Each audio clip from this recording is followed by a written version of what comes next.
Listo. Buenas tardes a todos. Ya, ¿verdad? Ah, sí. Bueno.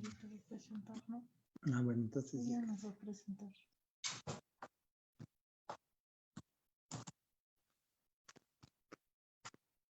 Bienvenidos una vez más a su segundo hogar de todos ustedes. Muchas gracias por seguir nuestras transmisiones. Como cada domingo tenemos aquí un foro internacional.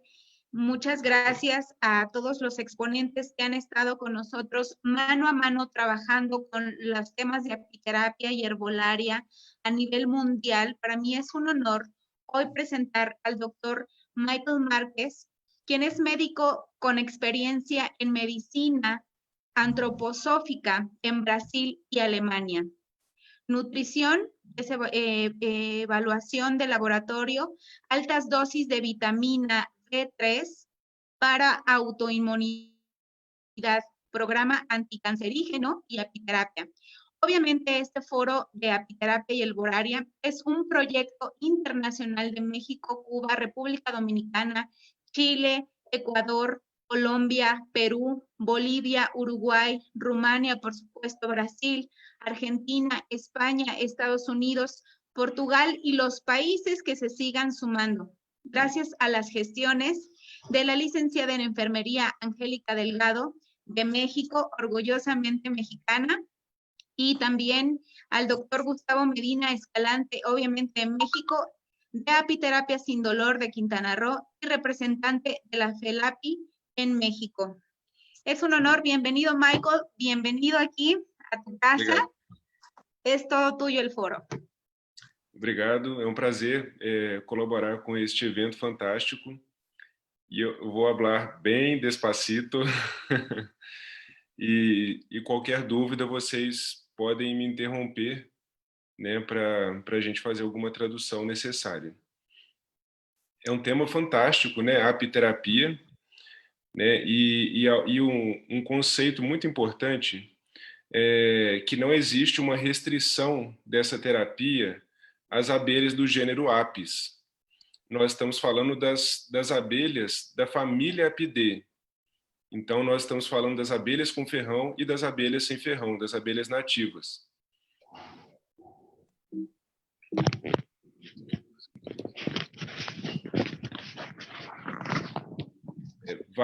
Na nossa história, vários grandes nomes utilizaram e falaram sobre esses produtos. Eu vou trazer algumas citações. E hoje, no mundo moderno, vários grandes artistas também, como, por exemplo, um creme com apitoxina, né, que nós chamamos de Bitox, ao invés de Botox. Né, então, todos aqueles nomes têm em comum o uso dos produtos apícolas. E eu tenho que agradecer, antes de tudo, a grandes professores que eu tive. Né, eu tive o prazer de conhecer a professora Vassaya Bankova. Quem lê artigos, principalmente sobre própolis, encontra com frequência esse nome. Eu tive a honra de aprender com essa professora na Alemanha e, inclusive, oferecer palestra ao lado dela. Minha amiga professora Gena, aqui do Brasil, que é especialista em abelhas nativas.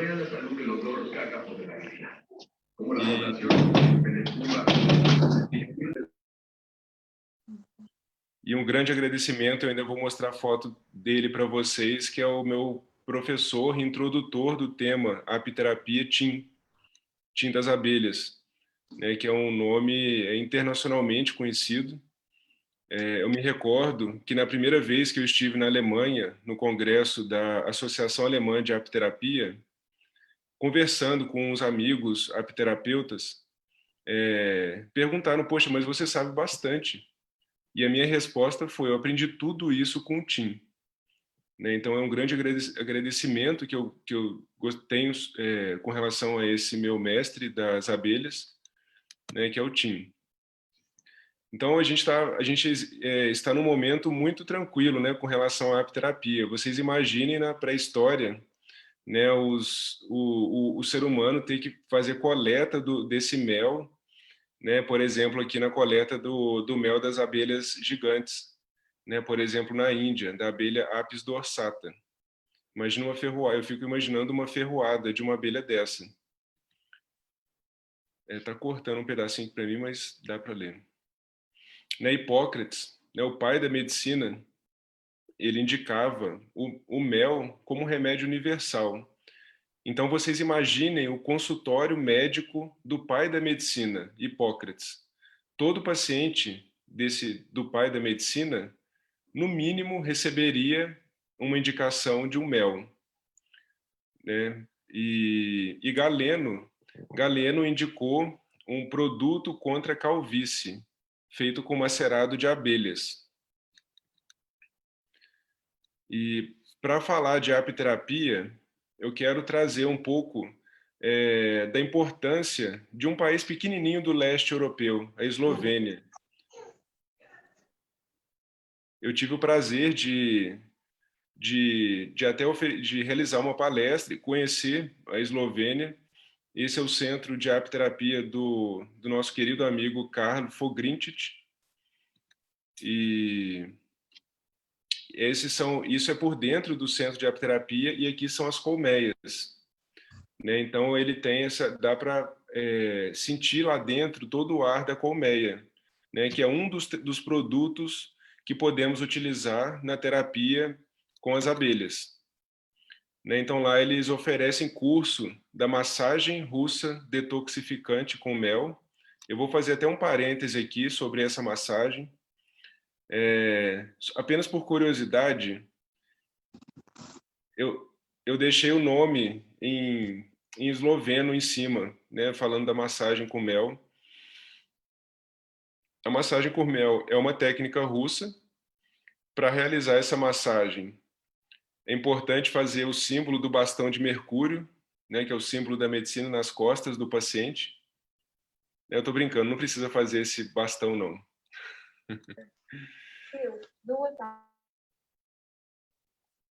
Tudo bem?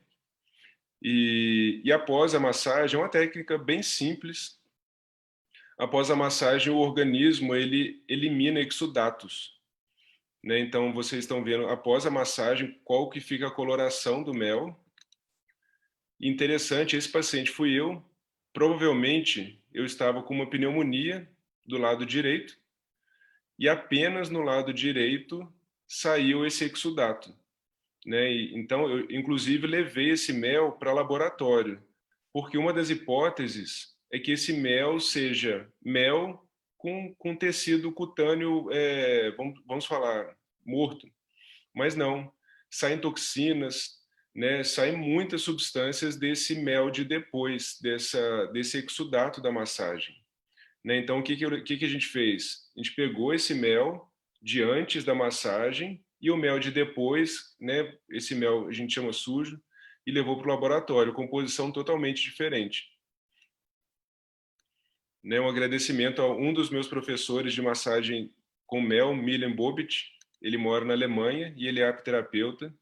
Um outro professor que eu tive dessa técnica foi o professor Stefan Stangasio, da Romênia. Então, assim, nesse centro de apiterapia, vejam que interessante. O paciente tem a oportunidade de se deitar em cima de colmeias. Então, vejam que tem uma cama em cima das colmeias. Então, um outro produto que a gente pode comentar da apiterapia é a energia das abelhas, né? Todos sabem que são vários produtos que podemos utilizar. Os mais comuns eu vou esmiuçar um pouco mais: mel, pólen, própolis, geleia real. Mas existe também o ar da colmeia, a energia da colmeia, o barulho da colmeia, pão de abelha, as larvas, larva de zangão, apilarnil, larva de operária, larva de rainha, né? Então, somando todos os apiprodutos, nós temos cerca de 18 produtos, né? Então, aqui é um exemplo muito interessante, né, de uma forma de tratar com os produtos apícolas. E aqui ele tem um quarto, no qual ele abre a colmeia. Naturalmente, as abelhas não vão vir, né? Existe uma tela, mas o cheiro da colmeia, ele inunda esse ambiente, né? Um tratamento que hoje a Alemanha, a Associação Associação de Apicultores, não, de Apiterapeutas da Alemanha, eles lutam para que o governo pague esse tratamento para rinite, asma e DPOC. Né? E lá na Alemanha hoje isso pode ser feito já, o tratamento com ar da colmeia, ou Bienenstock-Luft, né, terapia, que é uma terapia com ar da colmeia. Então, e o mais importante disso tudo, Eslovênia. Por que é um país tão importante para a apiterapia? Porque lá se iniciou modernamente a terapia com a apitoxina, através desse médico, Dr. Philip Tert. Eu tive o grande prazer de conhecer o autor desse livro, o Dr. Gregor Pivet, que quando eu estive lá, ele era o diretor da Universidade de Maribor, na Eslovênia. E uma pequena história desse médico que iniciou o uso moderno da apitoxina. Então, o Dr. Philip Tert, ele nasceu na República Tcheca e morreu em Maribor, na Eslovênia. E ele possuía artrite reumatoide. E ele era apicultor. Então, imaginem, naquele momento, né, um ano de 1850, 60, 70, não existia tratamento para artrite reumatoide. E lidando com as abelhas, ao levar picadas de abelhas em locais de dor, as dores dele começaram a melhorar. Pero no se ve, ¿no? Ahí está viendo el computador del señor, lo que el señor está proyectando. Ahí está, es lo que él está explicando. Pero no se escucha. Claro. Es por la señal.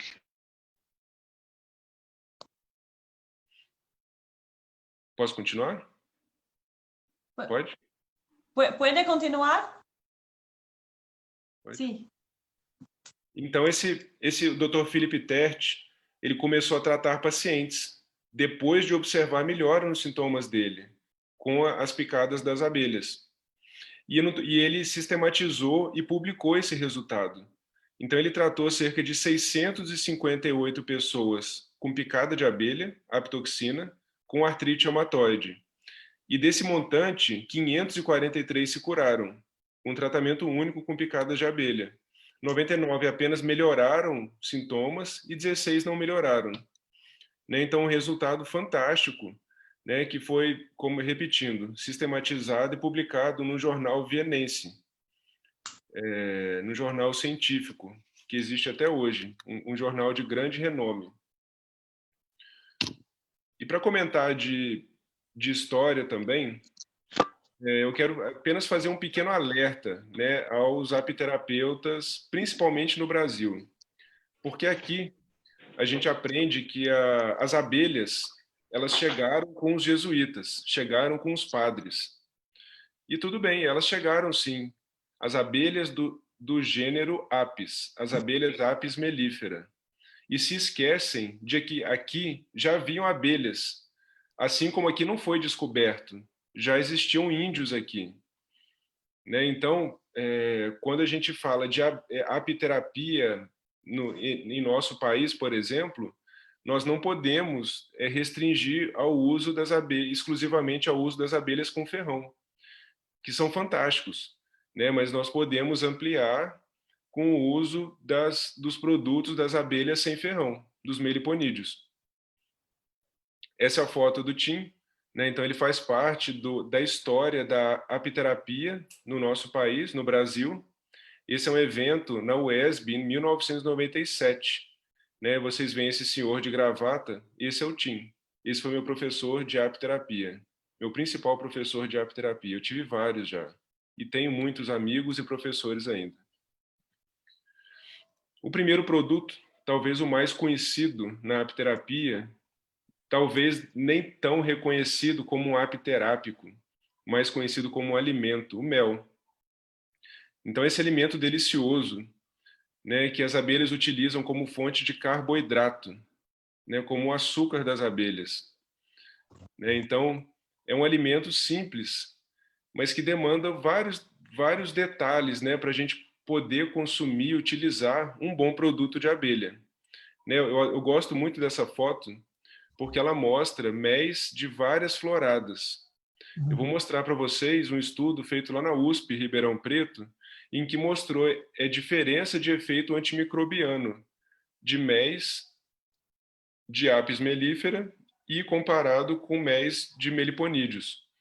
Então, cada cor de mel, cada florada de mel, cada mel de uma abelha diferente, tem, além de aromas, sabores diferenciados, possuem propriedades diferentes. Eu gostaria, em um segundo momento, saber a opinião de vocês, por exemplo, quanto ao mel manuka, porque realmente ele é o mais famoso. E o que eu vou mostrar para vocês é que ele não é tão bom assim, né? Tudo bem que ele tem muita pesquisa, muito interessante tudo isso, mas ele tem muito marketing, diferente de muitos méis que eu vou apontar para vocês. Um detalhe interessante do mel, né, talvez todos aqui saibam disso, vocês vejam nessa foto, né, tem abelhas, um favo, né, e tem uma parte que o mel está tampado e uma parte que o mel não está tampado.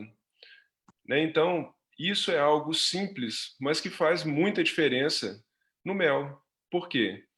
O mel tampado é o mel operculado, é o mel que a gente deveria consumir quando a gente fala de mel de Apis mellifera.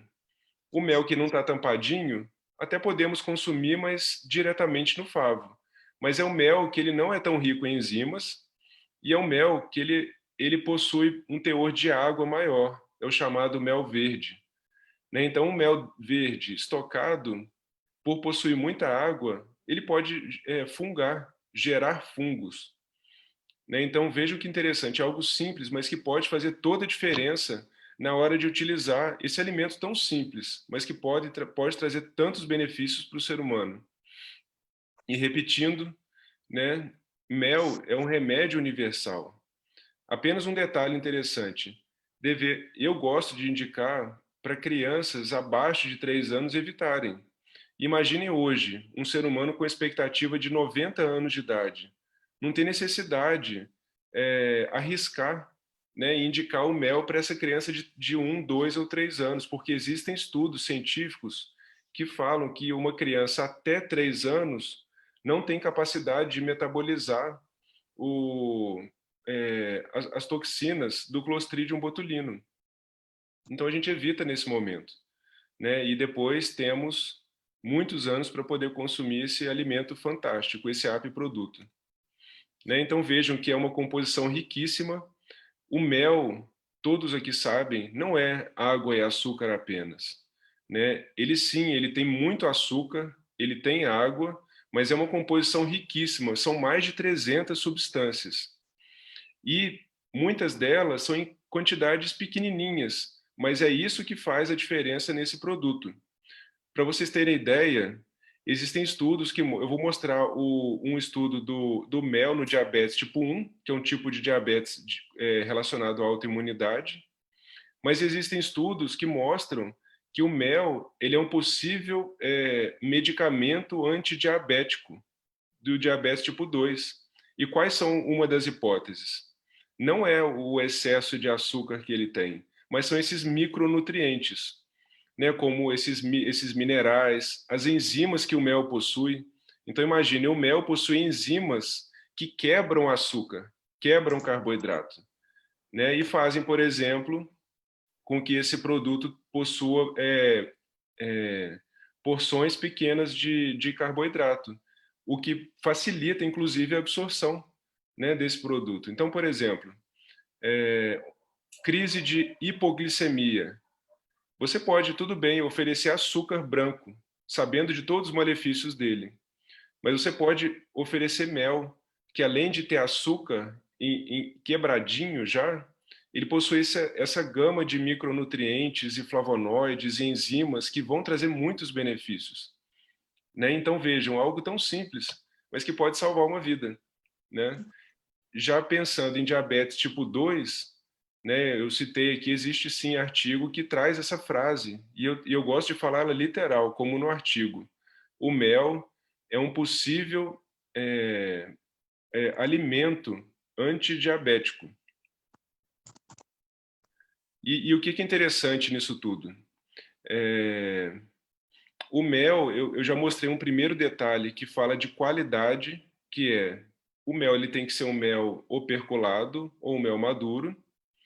E é importante que esse produto não seja manuseado diferente de como as abelhas manuseiam. E eu vou explicar isso. As abelhas aquecem o mel? As abelhas colocam o mel para tomar sol? Não. Quem somos nós para querermos saber mais que as nossas queridas abelhas? Não somos nada.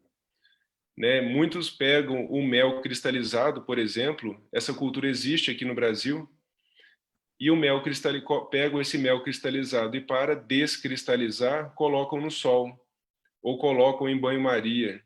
Isso é um crime, a gente não pode fazer isso, porque ao fazer isso, a gente perde grande parte dessas substâncias que eu estou comentando. Perde algumas vitaminas, como vitamina C, a gente pode perder vitamina E, a gente perde enzimas, elas se desnaturam, perde-se os flavonoides, que são substâncias antioxidantes presentes, na maioria das vezes, em abundância em vários tipos de méis. Então, e além disso, a gente forma, com o aquecimento, substância tóxica, chamada HMF, hidroximetilfulfural. Então, não aqueçam o mel, consumam ele in natura, cru. E veja que interessante, o pH do mel é um pH muito ácido. Então aqui vai uma dica. O ideal de quando consumir mel, tomar água. Por quê? O mel ele é ácido, mas ele é hidrofílico. O que é hidrofílico? Ele tem afinidade pela água. Então a gente consegue neutralizar esse excesso de acidez do mel tomando um pouquinho de água. E existem várias utilizações do mel. Né? Na alimentação, todos sabem muito bem disso. Existe uma técnica russa, né, de fazer nebulização com mel, né? E assim, vocês veem que é muito complexo. Né? Utiliza-se 10% de mel, 90% de soro fisiológico apenas, e faz essa nebulização. Né? Então, isso é uma receita russa para tratamento de vias aéreas superiores e inferiores. Né? Existe a injeção endovenosa de mel. Né? Então, esse professor, Mamdouh Abdulrahman, ele é um pediatra lá da Universidade do Cairo, no Egito. Ele pesquisou o mel para uso endovenoso. E, enfim, eu vou mostrar um artigo dele também, do mel para pacientes com diabetes tipo 1. O mel para feridas, vou mostrar rapidinho um artigo para vocês. Pomadas, shampoos, condicionadores e a própria massagem. Então, são várias utilizações que podemos fazer desse produto. Né? Então, a abelha não usa álcool em gel. Né? Então, um dos produtos que ela utiliza como desinfetante na colmeia, eu vou falar da própolis, mas no mel encontramos substâncias antimicrobianas. Isso eu vou provar para vocês. Então, voltando naquele assunto, né, do que fazer e o que não fazer com o mel, né? Então, o mel ele sofre fotooxidação, né, quando ele é exposto à luz, principalmente luz solar, e inativação de enzimas, né, pela temperatura. Então, aqui são alguns detalhes de como manusear esse mel. O que seria ideal para esse produto? A gente utilizar vidro âmbar. Né? O mel no vidro transparente, ele não é um recipiente ideal, porque esse produto ele tem que estar em local escuro, vedado. Né? Então, por exemplo, encontraram méis em tumbas egípcias, em qualidade de uso. Mas por quê? Porque é um mel que estava bem vedado e não estava exposto à luminosidade. Então ele perde a validade, ele não vence. Né? Então eu não estou indicando para ninguém consumir mel vencido, mas um mel em condições excelentes de armazenamento, ele não estraga. E são várias utilizações, né, do mel. Eu gosto muito desse artigo. É um artigo de revisão que fala do mel, da própolis e da geleia real. Né? Então, mel, por exemplo, como protetor do estômago. Então, por exemplo, uma grande amiga minha e pesquisadora aqui do país, doutora Esther Bastos, ela estudou o efeito do mel de aroeira para essa questão, né, gastrite, H. pylori, encontrou excelentes resultados. Mel como anti-inflamatório, tratamento de feridas, muitos sabem disso já, cardioprotetivo, antioxidante, antidiabético. Essa é uma das perguntas que eu mais recebo nas mídias sociais. O diabético pode consumir mel? Né, às vezes eu rebato com a pergunta, o diabético come pão? O diabético come arroz? É lógico que come, né? Mas ele não vai, como qualquer ser humano, consumir em excesso. Talvez o diabético ele vá consumir menos, mas por que não vai utilizar mel? O mel possui tantas substâncias que podem o ajudar, naturalmente, numa dieta equilibrada. Né? Então, o mel ele possui efeitos antimicrobianos, antibacterianos, antifúngicos, e o mel possui características anticancerígenas. Existe uma tendência da medicina hoje, ou de alguns profissionais, alguns cientistas, de indicar algumas condutas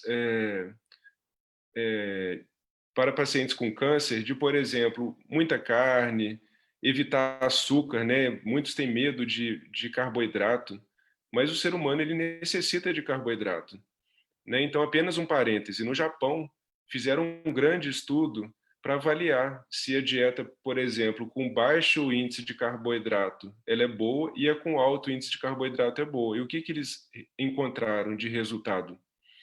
Uma dieta com restrição de carboidrato, as pessoas morrem mais do que uma dieta com excesso de carboidrato.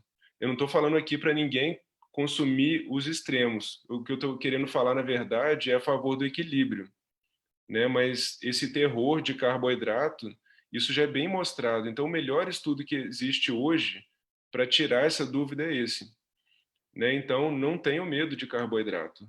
A questão é equilíbrio, como tudo na vida. Existem já vários mecanismos, né, moleculares de como várias substâncias do mel, da própolis, da geleia real atuam, né? Então, essa imagem resume um pouco isso, né? Então, modulando estresse oxidativo, né, modulando também inflamação ou diminuindo inflamação. Enfim, são vários mecanismos já reconhecidos, né, desses produtos. Esse é o estudo que eu comentei com vocês, né? Eu adoro citar esse artigo, porque ele esclarece um pouco, né? E retira esse mito de que o mel manuka é o melhor mel. Eu gostaria de saber se no país de vocês, muitas pessoas acham que o mel manuka é o melhor. Aqui no Brasil, essa informação não chegou, graças a Deus. Mas, por exemplo, lá na Alemanha, na Suíça, Estados Unidos, Canadá, muitas pessoas têm certeza que o melhor mel do mundo é o mel manuka. E esse artigo aqui tira essa dúvida, vejam só. Então, Dr. Matheus, ele pesquisou 13 méis, na verdade 12 méis de abelha sem ferrão. Eu gosto de colocar 3, porque ele separa o mel da Jataí em mineiro e paulista. Eu não vou colocar nessa apresentação, mas o mineiro é melhor, de Minas Gerais, daqui da minha região. 25 méis de apis mellifera, não pasteurizados. Ele compara com o xarope, né, o mel artificial, água com açúcar, e o famoso mel manuka. Por que o mel manuka ele é tão interessante? É interessante, sim. Eu não estou querendo falar mal dele, né, já falando. O mel manuka ele possui esse UMF, esse Unique Manuka Factor. É uma substância não peróxida que ela tem uma função antimicrobiana importante. Importante, sim, muito bem elucidada pela ciência, né? Mas a gente vai voltar nesse tema. Então, o que esse estudo fez? Ele avaliou alguns micro-organismos e a função antimicrobiana de todos esses produtos. Mel manuka, mel de 25 floradas diferentes, né, de apis mellifera, e mel de 13 abelhas sem ferrão diferentes. E xarope, água com açúcar. Vamos ver o resultado. Então, um dos causadores desse fungo, dessa onicomicose, né, esse fungo de unha do pé, é esse tricófito rubro, né? Vocês podem ver a imagem, o que ele faz no dedão. Isso é muito comum. E realmente, o mel manuka, quando comparado com o xarope de água com açúcar e com vários méis de apis mellifera, vejam só, ele é fantástico. Ele é o melhor comparado com esses outros. Agora, quando a gente compara com alguns méis de abelha sem ferrão, tadinho, ele fica muito para trás. Né? Então, por exemplo, o mel da abelha borá e da abelha canudo, né, eles dão um show nesse mel manuka. Né? Então, veja, esse mel manuka é fantástico? Sim, quando comparado com outros méis de apis mellifera. Agora, quando a gente compara com as nossas queridas abelhinhas sem ferrão, coitado, ele fica muito para trás. Então, essa informação a gente tem que mostrar para essas pessoas que acham que mel manuka é o melhor que existe. Que mel manuka, ele pode ser pagado qualquer fortuna que a família só vai consumir ele. Né? Olha que informação fantástica. Né? Ou então, eles compararam também Escherichia coli. Mel manuka, sim, ele é o melhor, vejam, com relação aos outros méis de apis mellifera e o xarope. De novo, quando compara com mel de abelha sem ferrão, no caso a miringuaçu e a iraí, o mel manuka ele fica bem para trás. Né? E aí a ideia que eu já estou falando, acho que pela milésima vez, eu falei isso a primeira vez lá na USP, Ribeirão Preto, né? Então a gente vai falar de um Unique Stingless Bee Factor, né? Um fator único das abelhas sem ferrão, né? Porque ela tem um efeito antimicrobiano possivelmente muito superior do que o mel manuka. Né? Então, continuando alguns outros estudos interessantes sobre o mel, né? O mel ele acelera o crescimento de bactérias boas. Todos devem saber que o ser humano ele possui mais micro-organismos do que células. Né? São vírus, fungos, bactérias e outros micro-organismos. Né? Então, a gente é mais micro-organismo do que célula. E só que nós temos boas e ruins. O mel ele tem a capacidade de estimular alguns tipos específicos de bactérias a se desenvolverem com maior facilidade. Uma das explicações é a presença de pré-biótico. O que é o pré-biótico? É uma substância capaz de fazer crescer as bactérias, principalmente as boas. Então, olha só, pode haver um estímulo de até 100 vezes, né, algumas cepas de lactobacilos, que são benéficos para o ser humano. Um tema importante, né, isso é um problema mundial, não é um problema apenas brasileiro, né, nem é um problema apenas da América Latina, que é a falsificação. Né? Então, isso é uma lástima ter que falar isso, né, mas temos que tomar cuidado, porque o que acontece? Eu estou falando de produtos com potencial antioxidante, antimicrobiano, antidiabético. Agora, quando eu uso um xarope de água, açúcar e cheiro de mel, naturalmente isso aí já muda. Isso aí é um veneno, isso faz mal. Então é algo importante, né? Toda vez que formos consumir um produto, um mel, por exemplo, a gente tem que saber a origem. A gente tem que saber se o camarada que vai manusear esse produto, ele sabe o que está fazendo. Outro risco, que eu não coloquei aqui no slide, são os meleiros, os ladrões de mel. O que é um meleiro? É um camarada que não sabe lidar com uma abelha, ele nem respeita a natureza, mas ele encontra uma colmeia e ele vai roubar o mel todo dessa colmeia e vai vender. E qual que é o problema disso? Ele não sabe nem o que é higiene. Ele com a mão suja, ele lida com aquilo e talvez é ele que vai causar uma contaminação do mel, por exemplo, com algum tipo de hepatite, com Clostridium botulino. Né? Então, é um risco enorme consumir o mel de um ladrão desses. Né? Então, a gente tem que consumir mel de quem? De um apicultor, de uma empresa conhecida. Né? Então, a gente tem que saber da fonte do produto que vamos consumir. Outro problema que nós temos, isso aqui agora específico do Brasil, existem leis que permitem que produtos industrializados possuam no rótulo, possui mel, e, na verdade, esse produto não possui mel, possui xarope de açúcar e cheiro de mel. São os preparados de mel, né? Então, somos enganados legalmente, ilegalmente com a falsificação, e legalmente somos enganados com esses preparados de mel. E uma citação bem rápida, um outro risco são os agrotóxicos, né? Muitos deles matam as abelhas, mas alguns deles não matam as abelhas e contaminam esses produtos e fazem mal ao ser humano. A questão é, esse mal, ele muitas das vezes, ele aparece no longo prazo. Esse é o artigo que eu comentei com vocês, do professor Dr. Mamdouh Abdurrahman, lá da Universidade do Cairo, no Egito. Então, ele tem esse estudo mostrando o benefício do mel para pacientes com diabetes mellitus tipo 1. Né? Então, vejam, o consumo a longo prazo do mel pode ter efeitos positivos sobre transtornos metabólicos do diabetes tipo 1. Isso é fantástico. Né? Então, todos deveriam ter essa informação. Né? Então, a gente não vai indicar que um diabético consuma 1 quilo de mel por dia, nem uma pessoa saudável, mas é interessante, em uma dieta equilibrada, introduzir um alimento desse. Esse sou eu, no congresso da Alemanha de apiterapia.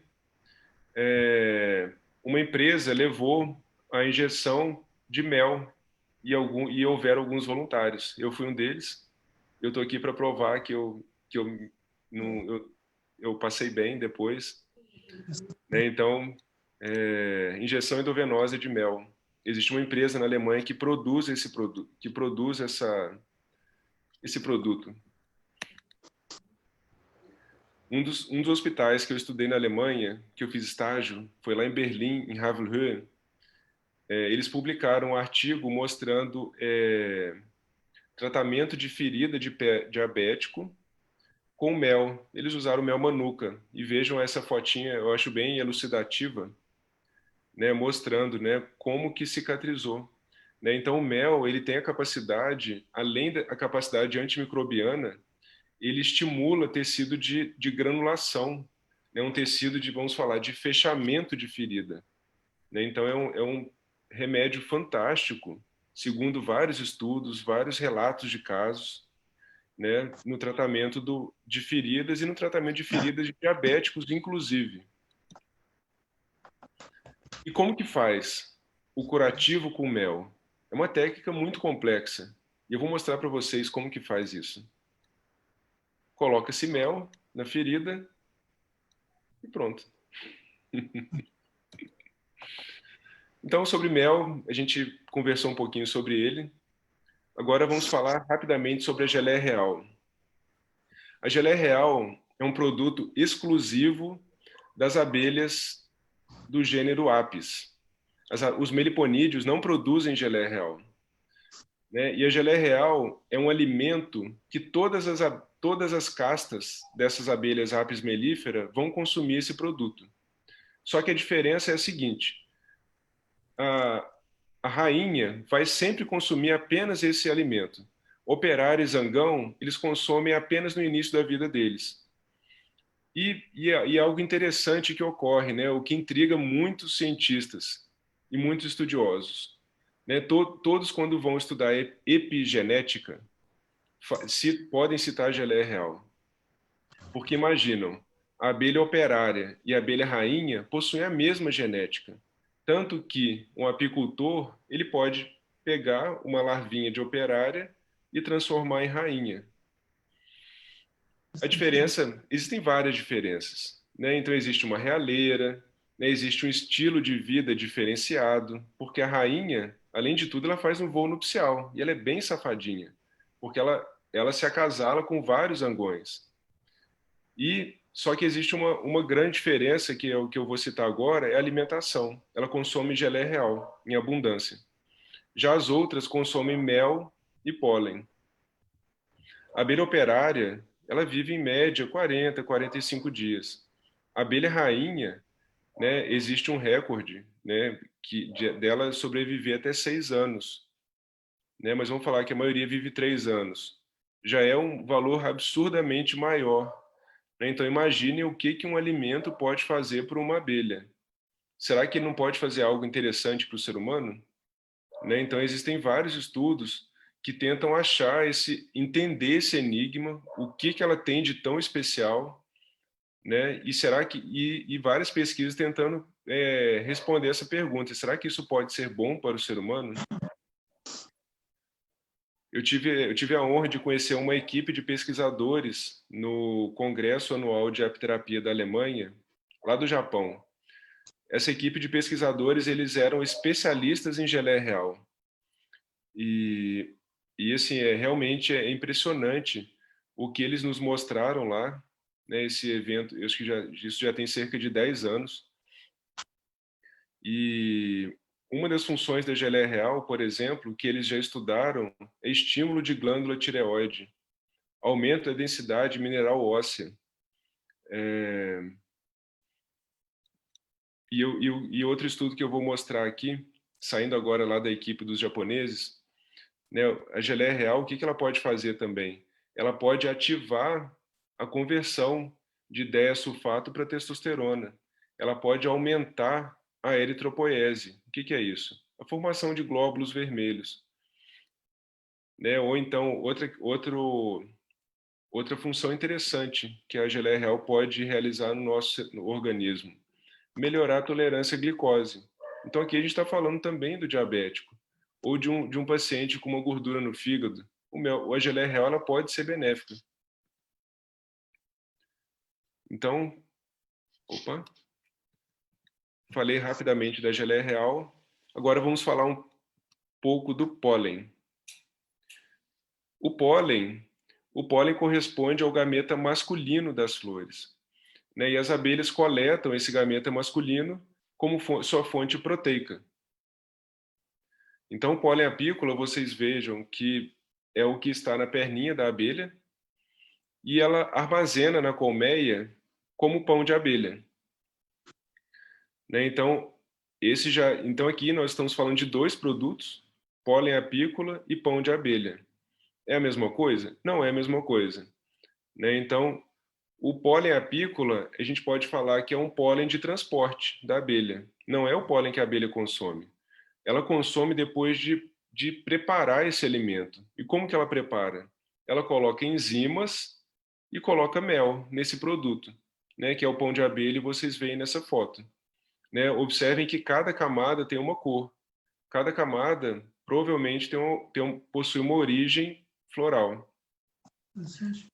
Segundo vários apiterapeutas, o pólen ideal para ser consumido seria o pão de abelha. Inclusive, eu tive a honra de conhecer um apicultor da Lituânia que patenteou uma máquina de retirada de pão de abelha do favo, sem lesionar o pão de abelha. A digestibilidade desse pão de abelha é muito superior ao pólen, né? A capacidade de absorção naturalmente do nosso organismo será melhor. Por quê? Porque já é um alimento pré-digerido. E existe uma importância, agora falando de pólen apenas, para a natureza. Então, por exemplo, existem vegetais que dependem exclusivamente, por exemplo, da polinização apícola. É o caso da melancia e da abóbora. Existem várias outras, amêndoa também. Ou, por exemplo, abacate. Imagine uma árvore de abacate sem abelha nenhuma visitando. Ela vai produzir X abacate. Agora, se as abelhas visitam essa árvore, ela vai produzir 800 vezes mais abacate. Esse número é absurdo. Tá? Eu não coloquei a referência bibliográfica, mas isso aqui a gente consegue encontrar com facilidade. Ou o chuchu, né? Um alimento tão simples. Mas quando existe abelha, a planta consegue produzir mais chuchu. Então falamos rapidamente do pólen. Agora vamos finalizar com o nosso querido própolis. Vamos dar uma atenção especial a esse produto. E, novamente, falando do pai da medicina. Não, não é pai da medicina, agora é o Aristóteles. Então, Aristóteles, o que é própolis para Aristóteles? Se considera as abelhas uma colmeia vazia. Isso aí, se pudesse traduzir depois, Jonathan, seria interessante. Tudo bem. Se considera as abelhas uma colmeia vazia em um ar puro, elas coletam as lágrimas que saem das árvores, a quais são resinas de vários tipos de vegetações para construir a colmeia. Isso é própolis, né? Naturalmente dito de uma maneira muito filosófica. Então, a própolis ela vai variar principalmente de acordo com dois fatores: qual abelha coletou e onde ela coletou. Né? Então, muitos aqui no Brasil, por exemplo, conhecem própolis verde. O que é própolis verde? Normalmente a abelha Apis mellifera coletou, normalmente, a resina da planta alecrim do campo. Mas a abelha jataí também consegue coletar própolis verde. Existe também a própolis verde da Jurema, lá do Nordeste, né? A própolis vermelha, várias própolis vermelhas, mas a mais conhecida, a própolis vermelha coletada pelas abelhas Apis mellifera, da Dalbergia castófilo, que é o rabo de bugio, que é uma planta encontrada em manguezais aqui do nosso país. Né? Então, é uma variedade enorme. Eu acredito que aqui a gente esbarra em uma questão semelhante à questão do mel. Né? Então, qual que é o melhor mel? A gente não tem essa resposta. Qual que é o melhor própolis? De novo, a gente não tem essa resposta. Nós temos muitos estudos com a própolis verde, temos estudos muito fantásticos com a própolis vermelha. Agora, eles são melhores que os outros? Se alguém responder isso, primeiro, ele é arrogante, segundo, ele não sabe o que está falando, né? Porque não existe estudo comparando essa diversidade enorme de própolis. Só das abelhas sem ferrão é uma variedade enorme. Não dá para falar qual que é melhor. Agora, dá para a gente falar sim que a composição da própolis verde, do alecrim do campo, que é a própolis vermelha da Albergia castófilo, são produtos que impressionam. Elas possuem composições realmente de cair o queixo. Isso a gente pode falar, são fantásticos. Então, a própolis, existem estudos que mostram mecanismos, possíveis atuações fantásticas dela. Né? Então, muito conhecida a atuação antimicrobiana. Né? Nessa imagem não tem atuação anestésica. Eu convido todos vocês a mastigarem um pedaço de própolis verde. Né? Então, assim, é algo totalmente picante, só que depois a boca fica dormente. Né? Então, existe essa capacidade também. Então, modulação de flora bucal, eu vou mostrar para vocês. Então, gente, é muito inteligente. Né? Então, vocês imaginam, a própolis, ela faz algo semelhante ao mel com a flora intestinal. A própolis, ela consegue matar micro-organismos que não são bons para o ser humano e consegue manter também alguns micro-organismos interessantes para o ser humano. Então, é de uma sabedoria enorme. Né? Ela tem um alvo, ó, esse aqui é ruim, esse aqui é bom, e ela escolhe.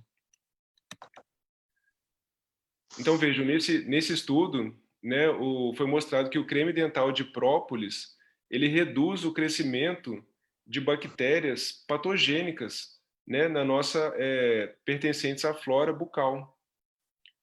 Né? E a gente sabe que, por exemplo, existe associação entre essa flora bucal patogênica e alguns tipos de câncer.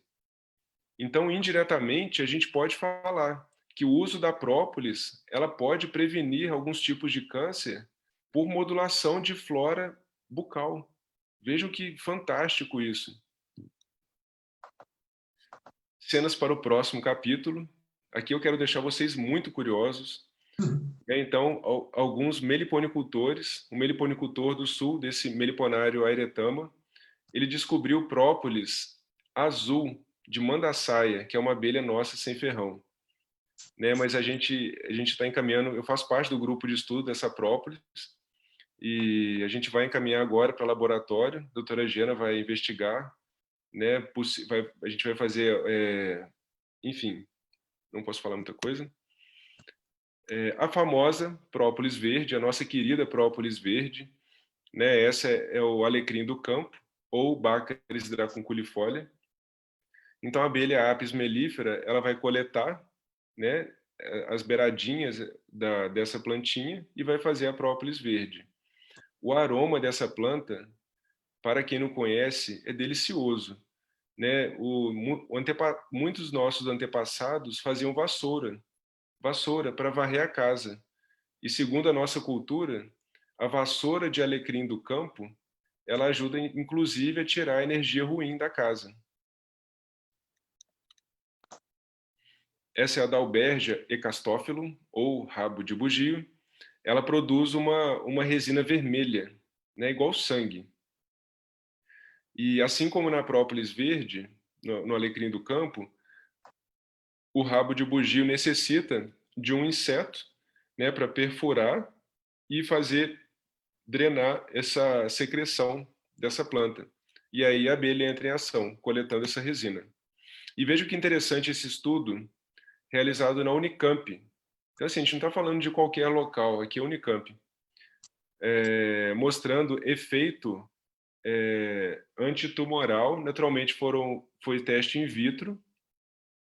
Então eles compararam a própolis vermelha e própolis verde com relação a crescimento de célula de câncer de próstata. A imagem do triângulo é da própolis vermelha e o quadradinho própolis verde. Então notem que doses menores da própolis vermelha fazem inibição maior do crescimento desse tipo de célula maligna, né? Então, para esse caso específico, possivelmente, a própolis vermelha ela é superior.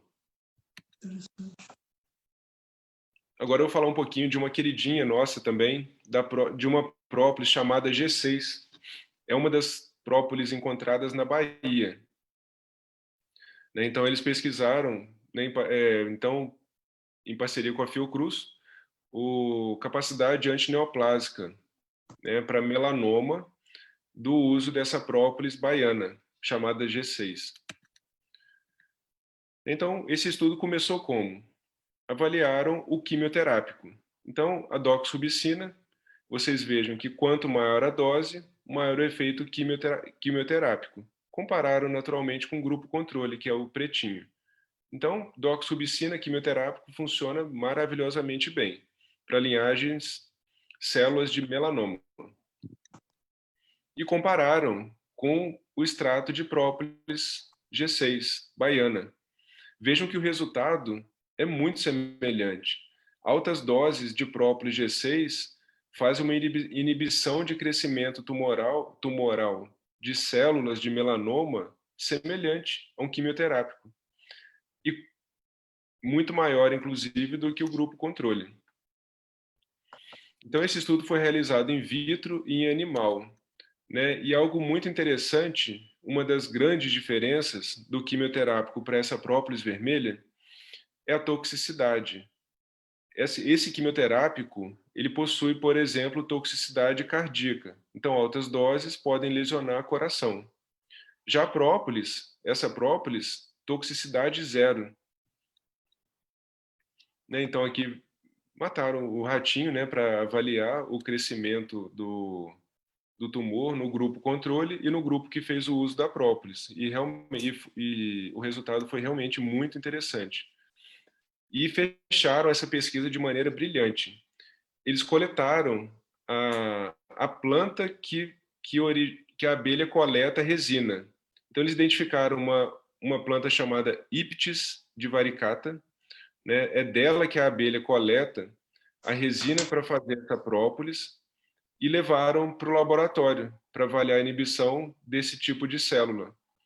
E observaram que não tem resultado, né? Mostrando que para ver esse efeito antitumoral, precisa-se ser manufaturada, mas não por qualquer um, pelas abelhas. Então, as abelhas transformam, né, essa planta em um super medicamento, né, em um super alimento. Tá? Então, assim, é uma ressalva que eu tenho que fazer com vocês. A gente está falando de alimentos, a gente está falando de estudos in vitro e em animal. E esse outro estudo aqui, ele mostra efeito antimicrobiano. Eu coloquei ele aqui mais por curiosidade. Quanto menor o número, maior o efeito antimicrobiano. Foram comparadas própolis verde, que é a G12, vermelha, G13 e vários outros antibióticos. Então, vocês vejam que a própolis ela pode ser melhor do que alguns antibióticos, a verde pode ser melhor que a vermelha em algumas situações, a vermelha pode ser melhor que a verde. Então, assim, o que eu quero mostrar aqui é o seguinte, a gente não sabe qual que é melhor. Então, em cada situação, vai haver um produto de melhor qualidade. E a gente não tem essa resposta ainda. Qual que é o melhor? Eu falei que a gente ia fechar com a própolis, mas a gente vai fechar com a aptoxina. Né? Então, muitos acham estranho, né? Mas como assim? É um veneno. Né? Como é que é uma terapia que vai usar veneno? Sim. Né? Então, segundo Paracelsus, já nos defendendo, né? O que muda do veneno para o remédio é a dose. Quando eu comento com algumas pessoas que falam, poxa, mas vai usar veneno de abelha? Eu pergunto, você toma água? Claro, todo mundo toma água. Água é saudável? Todo mundo fala que sim. Então vai lá, toma 100 litros de água. Né? Olha lá, o Jonathan está tomando água. Então, assim, a pessoa foca. Né? E o excesso de água faz mal. A falta de água faz mal. Qual que é a diferença dos dois? Não é o produto, é a quantidade. E quando a gente fala de aptoxina, a história é a mesma coisa. Então, nós temos vários estudos, né, explicando o uso da aptoxina. Existe esse estudo da famosa Nature, de 1974, né, um estudo bem antigo, mas já mostrando um efeito anti-inflamatório da aptoxina 100 vezes maior que a hidrocortisona. Então, um efeito significativo. Né, e existem várias outras funções fisiológicas desse produto. Então, a gente está falando de produtos apícolas. Eu gosto sempre de divulgar esse trabalho sem abelha, sem alimento. Né? Então, vejam que sem abelhas não temos amêndoas, sem abelhas teremos menos 90% de maçãs, e por aí vai. Né? Então, a nossa qualidade de vida, ela é diretamente influenciada pela presença de abelha na natureza. E protegê-las não é nosso dever. E eu finalizo essa aula com a frase do meu querido professor Tim: a apiterapia cura tudo, mas não todos. Aqui vocês veem o Pat Adams, eu fiz curso com ele na Áustria, e fantasiado de Zangão e a rainha, que ela é minha rainha hoje, nós fomos para o hospital, né, para alegrar um pouco as pessoas. Bom, muito obrigado pela atenção. Estarei disponível para perguntas, em português, com tradução para espanhol. Muchas gracias. Sí hay preguntitas aquí.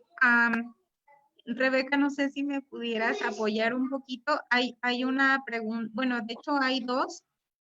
Espero que las haya traducido bien al español. Te la voy a pasar en español y ya tú me ayudas con lo demás. Muchas gracias. Pregunta, ¿cómo se usa la miel de las abejas sin aguijón en la apiterapia? Y la miel, y si la miel se calienta en Brasil para eliminar el exceso de humedad. São várias perguntas, né? Bom, repete a primeira, por favor. Sí, es de la misma persona y una me dice, ¿cómo se usa la miel de las abejas sin aguijón en la apiterapia? Creo que Como se usa o mel das abelhas sem ferrão na apiterapia? Obrigado. Cinerron. Cinerron. Pela cultura popular brasileira, eu acredito que de toda a América Latina, uma das utilizações, por exemplo, do mel da abelha jataí é o uso oftálmico. Né? Então, existe essa indicação popular. Eu nunca li nenhum artigo científico falando sobre isso, né? Mas a cultura popular daqui diz que o mel da abelha jataí, ele é benéfico para o tratamento de catarata e infecções oculares. Ok. E podemos utilizar esses produtos, esses méis das abelhas sem ferrão, consumindo eles como alimentos. Primeiro, porque traz uma felicidade enorme, porque são muito gostosos.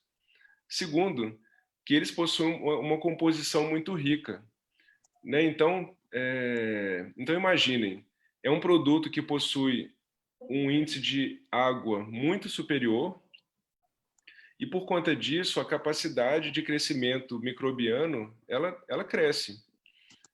E essas abelhas conseguem manter tudo em ordem. Então, assim, é o que eu botei naquela charge. Ela não tem álcool gel.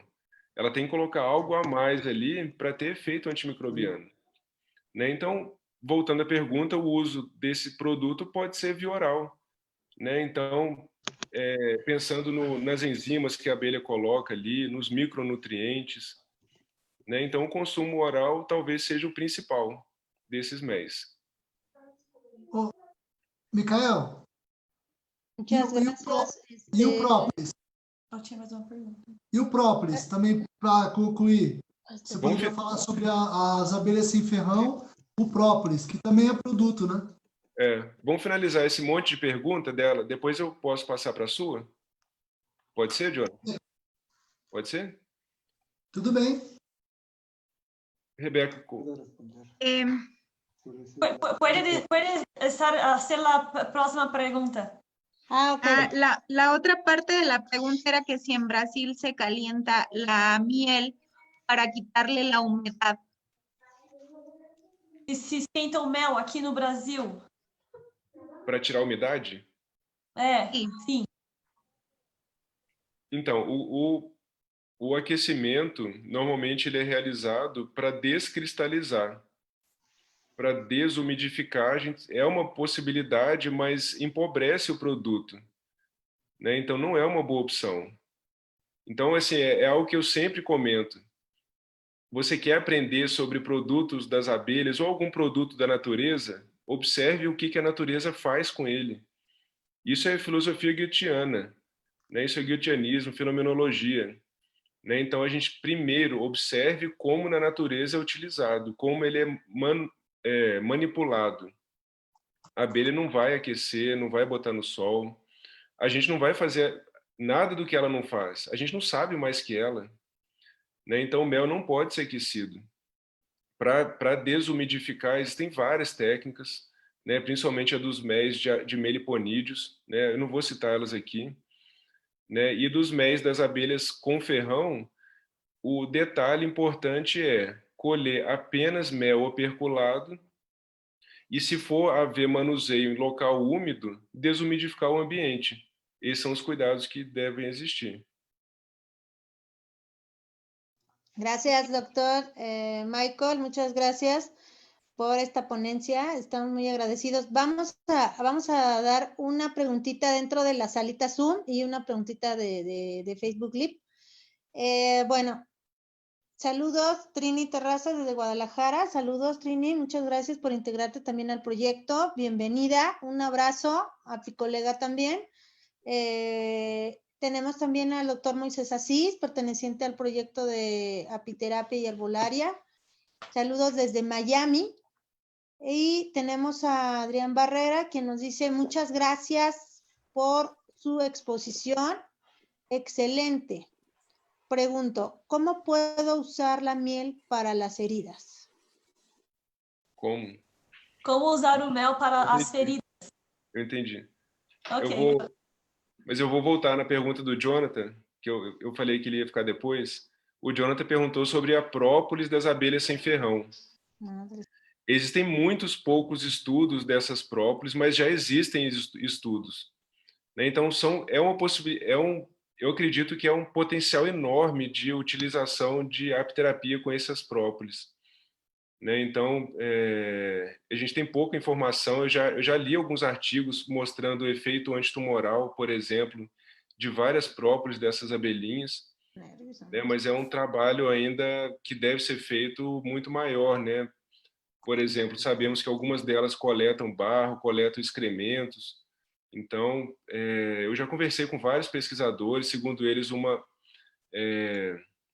manuseio adequado dessas abelhas retira esse risco, né? Mas é um potencial enorme de ajuda para o ser humano. A resposta foi vaga, Jonathan, mas a sua pergunta é fantástica. Legal. E voltando agora para responder a... Angélica. Ah, tá. A Angélica perguntou, você me recorda de novo? O que ela tinha perguntado mesmo? Como usar mel para as feridas? Ferida. Obrigado. É bem complexo, né? Essa utilização. Eu mostrei a complexidade do uso de mel na ferida. A gente precisa de duas coisas. Precisa da ferida e precisa do mel. Junta-se os dois e tá pronto o tratamento. Só que, assim, é interessante, quando a gente utiliza o mel na ferida, a gente limpar, trocar esse mel pelo menos 2 a 3 vezes por dia, com água corrente. O mel ele é altamente hidrofílico, né? Só de passar água no local, esse mel ele já é retirado. Rebeca, ¿nos puedes apoyar, por favor? Não entenderam? Okay. Ele disse que para as heridas, o processo é apenas colocar miel na piel, na herida, e o processo hace naturalmente. Muy simples el proceso. La miel es altamente hidrofílica también. ¿Y algo más, doctor Micael? Sí, dentro del estudio que nos muestra el doctor, él nos hace un comparativo entre la miel de abeja nativa y la miel de Apis mellifera. Entonces, no sé a cuál se refiera el doctor. ¿Podrías preguntarle, si eres tan amable? Para tratamento de heridas? Sí. Ok. Ela quer saber que tipo de mel se usa, se é qualquer um, que tipo de mel para tratamento de feridas. Ela perguntou com relação a mel de abelha sem ferrão, é isso? Sim, se é de abelha sem ferrão ou se é com ferrão. Entendi. Que tipo de abelha, que tipo de mel? A gente não sabe, não existe essa resposta, né? Então, assim, qualquer tipo de mel. Mas o que aquele estudo mostra, por exemplo, é que os méis das abelhas sem ferrão possuem um potencial antimicrobiano muito superior às da com ferrão. Agora, para tratar uma ferida, a gente não quer apenas efeito antimicrobiano. A gente quer, por exemplo, estímulo de tecido de granulação. Qual que é melhor? A gente não sabe, não tem estudo mostrando isso. Qual que é melhor? A gente sabe que o manuka é bom, né? E potencialmente os das abelhas sem ferrão são muito melhores. Mas isso é potencialidade. A gente não tem essa resposta científica. ¿Entiende? Sí, muchas gracias. Bueno, por favor, traduce porque creo que los demás tal vez no lo entienden bien, por favor. Y ahorita voy a hablar también sobre las abejas. Ok. Entonces, para tratamiento de heridas, es cualquier tipo de miel. No hay muchos estudos sobre eso, si hay algún otro tipo de miel, pero cualquier uno tiene las propiedades necesarias para el tratamiento. Pero miel de meliponas es muy recomendable porque tiene tiene altas propiedades antimicrobianas. Así es. Bueno, muchas gracias, Rebeca.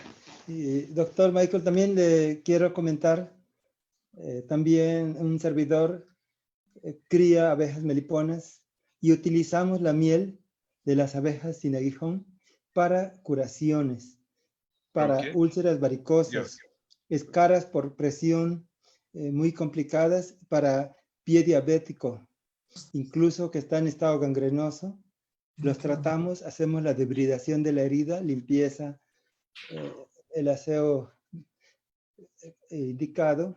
Con plantas medicinales también. Bueno, también utilizamos tinturas de plantas medicinales que le agregamos a la solución fisiológica, le agregamos miel melipona, también miel de abeja, sal de mar y algunas otras plantas, y la utilizamos con buen resultado para heridas. También utilizamos gasas,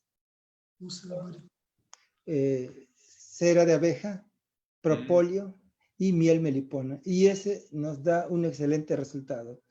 ¿Cuál Rápido, melipona? de la infección, y empieza la granulación del tejido, el relleno, y después viene la epitelización. Pero la miel de melipona es muy eficiente. Tiene acción inhibitoria contra pseudomonas, estreptococos y otras bacterias que son las que infectan las heridas. Y la miel melipona nos ayuda muy eficientemente, mucho mejor que el de apis mellifera. Pero también utilizamos un poco de apis mellifera cuando hacemos el lavado en la solución. Y miel melipona, ese no puede faltar.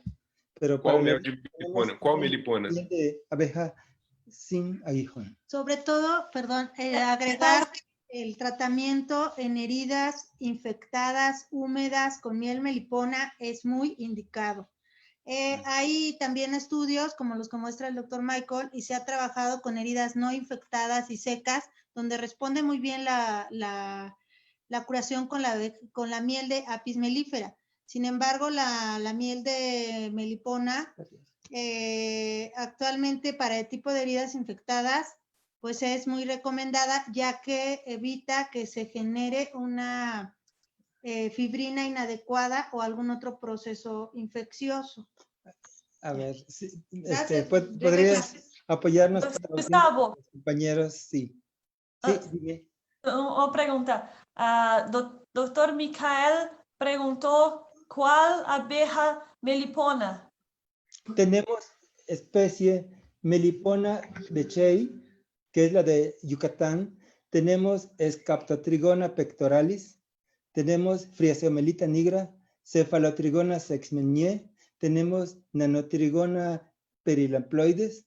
Tenemos Plebeia frontalis, Plebeia maureana. Y tenemos, son muchas especies. Así como ahí tienen. Y también tenemos Melipona yucatánica, pero esa casi no da mucha miel. La de Melipona becei y la de Cephalotrigona sexmenie, esa que les dije, Phriasiomelita nigra y Scaptotrigona pectoralis son las que más usamos. Obrigado. Ok. Dr. Michael, Dr. Gustavo também é criador de meliponas. Ah, muito bom. Yo disse que yo disse que Gustavo es criador de meliponas también. Dr. Michael también es. Ah, también. Qué bien. Sí. Perdón. Tenemos una pregunta de la página de Expo Encuentro. Rebeca, ¿me puedes apoyar? Ok. Habla despacito, apenas. Solamente. Ok. Luciana pregunta si el propóleo azul tiene alguna propiedad en particular y en dónde la podemos utilizar. Não sabemos. No sabemos.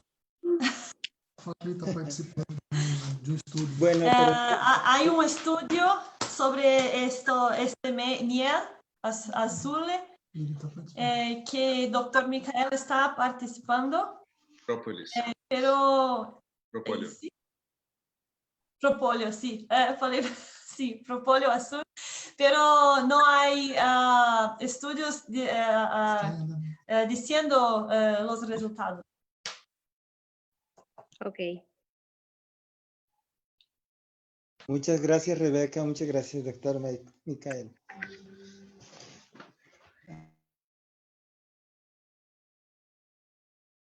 Okay.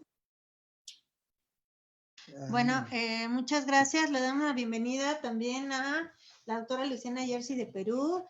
Ella tiene mucha experiencia en propóleos. Bienvenida, mi colega, amiga Luciana Jersey. Ella, bueno, si gustas tomar la palabra para que hagas en forma personal la pregunta sobre propóleos azules que nos estabas comentando. Sí, bueno, ya me respondieron que todavía no hay estudios suficientes que digan las propiedades, pero sí, en el tema de curación de heridas, aquí en el Perú hemos estado haciendo protocolos de curación de heridas y escaras con el uso del propóleo, propóleo pardo uruguayo, y en cuanto a la curación de heridas y escaras, sobre todo en pie diabético, hemos utilizado una combinación de miel de abeja silvestre de Apis mellifera, ¿no? Multifloral, con propóleos al 2% y en algunos casos al 5%, con buenos resultados. ¿Por qué? Porque la miel de abeja tiene alta osmolaridad y eso no permite que crezca ningún agente infeccioso, sea bacteria, sea parásito o sea hongo. Segundo, hemos utilizado también lo que propone el uso de miel y de propóleos en heridas de difícil manejo, es que estimula a la membrana basal de la piel y eso hace que la regeneración sea efectiva y ordenada. Y por último, también tiene un efecto anestésico en combinación con los propóleos, por lo tanto el paciente se siente muy cómodo cuando se realiza la curación. Y como bien lo han expuesto los compañeros de Brasil, siempre acompañado de una limpieza quirúrgica, con una debridación de tejido necrótico, lavado con el cloruro de sodio o con agua estéril, y posteriormente colocar la solución, sea miel de abeja o sea combinación de miel con propóleos o los propóleos solos en gasa propolizada, y dejarlo reposar entre 48 y 72 horas para que el producto penetre, para que ejerza su acción y para que dejemos que el tejido se regenere. Eso nada más para compartir. Gracias. Muchas gracias, doctora Luciana. No sé si quieras traducirle un poquito al doctor Michael, Rebeca. Entendi, não precisa, obrigado. Eu entendi. ¿Bien? Ok. No necesita, entiende. Ah, sí. Perfecto, sí se entendió, muy bien. Bueno, Brenda, muchas gracias. ¿Todavía tenemos por allá preguntitas? ¿No? Ok, acá sí. Entonces, bueno, vamos a proceder con nuestra paisana Trini Terrazas de Guadalajara. Muchas gracias, Trini, por estar con nosotros. Es un honor que hayas aceptado participar en el proyecto. Muchas gracias. Trini, empresaria de México, ella nos pregunta si en Brasil se consume el pan de abejas y si usted lo recomienda a sus pacientes. Entendi, obrigado. No Brasil, pão de abelha de Apis mellifera, eu não conheço o produtor. Na verdade, tem um apicultor na minha cidade que ele retira o pão de abelha de uma forma até interessante.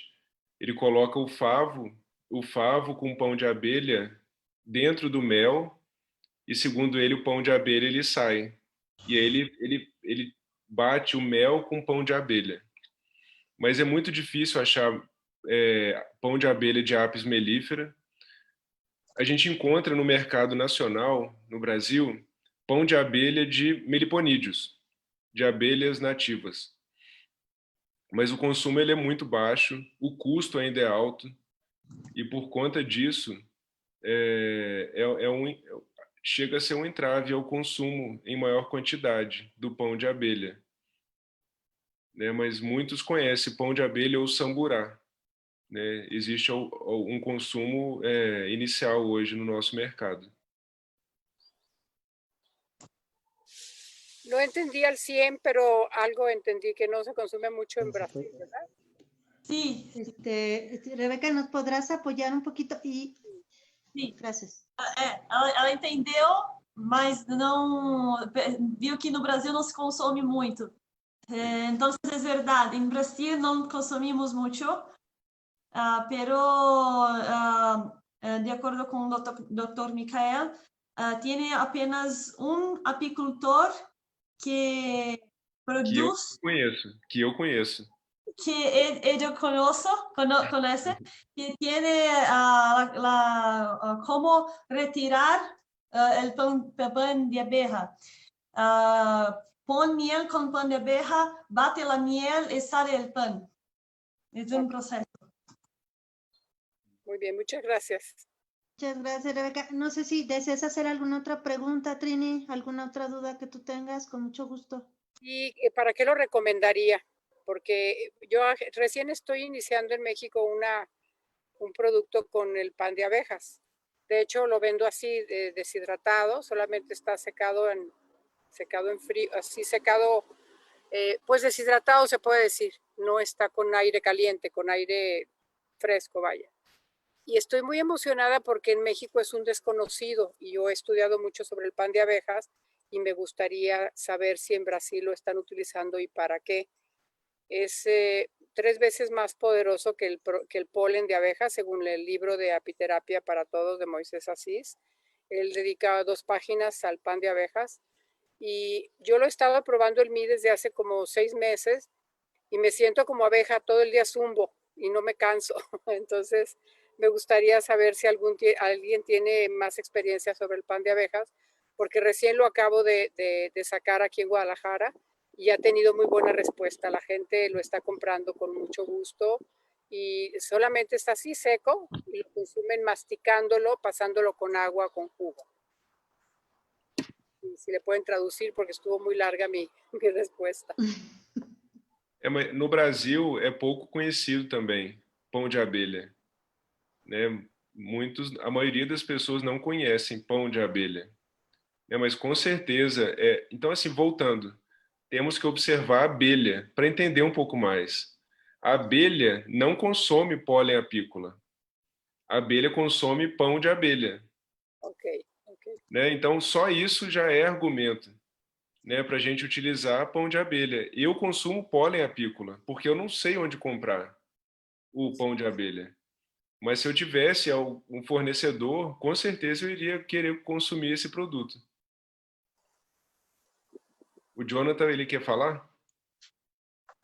Michael, aqui no Brasil, também no meu caso, né, eu trabalho 4 anos com a apiterapia. Eu não conheço nenhum produtor, mas um divulgador aqui no nosso país é também um aluno do Stefan, que é o doutor José Vaz. Ele até é o autor de um livro, a Apiterapia e Verdade Incontestável. Então, ele tem alguns vídeos, ele divulga, né, os benefícios. Mas aqui na nossa região não tem mesmo produtores, né, de pão de abelha. Aqui também não. Muchas gracias.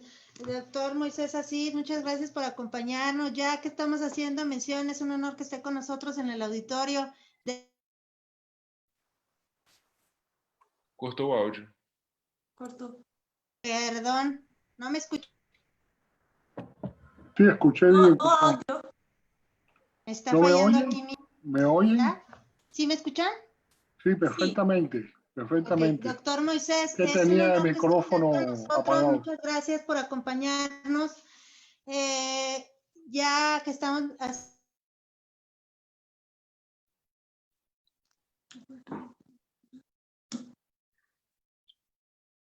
El micrófono no se va. Perdón, es que tenemos fallas con la computadora. Ya que estamos hablando referente a sus ediciones, quisiera usted agregarnos algo más referente a la información del polen, del pan de abeja, si fuera tan amable. Muchas gracias. Bueno, gracias. El próximo domingo, Dios mediante, espero hablar con ustedes, conversar y en la conferencia pienso explicarles sobre los libros que están disponibles en este momento. Yo creo que es importante porque es un apoyo a los cursos que se imparten en México, en los Estados Unidos, en Brasil, en Chile, en Argentina, en otros lugares. Y los libros son un complemento para que los tanto los que practican la apiterapia como los pacientes tengan más información. Quería decir que el libro Apiterapia 101 para todos, en la 4ª edición, tiene un capítulo completo dedicado al pan de abejas. E incluso incorporé productos que eran poco conocidos en apiterapia, como el hidromiel, el opérculo de panal como tal, como un producto separado en apiterapia, las abejas enteras, las larvas de zángano, la miel de mielada o mielato, la miel de melipona, la cera de meliponas, que es conocida en Brasil como geoprópolis, si mal no recuerdo, o geoprópolis, no sé cómo lo pronuncio. Geoprópolis. Gracias. Le dedico un capítulo separado al geoprópolis. En total, 15 productos. La edición anterior del libro tuvo 7. Este tiene 15. Y cada producto tiene un capítulo por separado. Espero que les sea útil. Después me pueden comentar defectos que tiene el libro, cosas que quisieran incorporar para que en la 5ª edición salga lo más completo posible e incorporar la experiencia que han tenido ustedes, clínicas, las experiencias con familiares, ahora mismo con el COVID-19, en trastornos respiratorios, qué productos han sido más eficientes, por qué vía. Y bueno, el plan es ese. El próximo domingo podremos hablar en detalle. Me hace falta comunicarme con Paola, que me dé para que me explique cómo subir el PowerPoint en Zoom y cómo manejarlo, si puedo manejarlo desde acá o son ustedes. Bueno, no tener sorpresas a última hora. Estoy muy contento de saludarlos a ustedes. Es como si estuviéramos en un congreso, en una reunión familiar. Todos aprendemos de todos, nos conocemos, intercambiamos como una gran familia, ¿no? Una reunión familiar de fin de semana. Ahorita ya el Y doctor, acaba será de un hacer honor. Adelante, Pau, perdón. Será un honor y sí, agarramos un día para que podamos hacer un ensayito contigo, Moisés, y será un honor, Perfecto. claro que sí. Gracias, Paula. Muchas gracias, doctor. Ya el doctor está haciéndoles la cordial invitación también para el próximo domingo a las 6 de la tarde.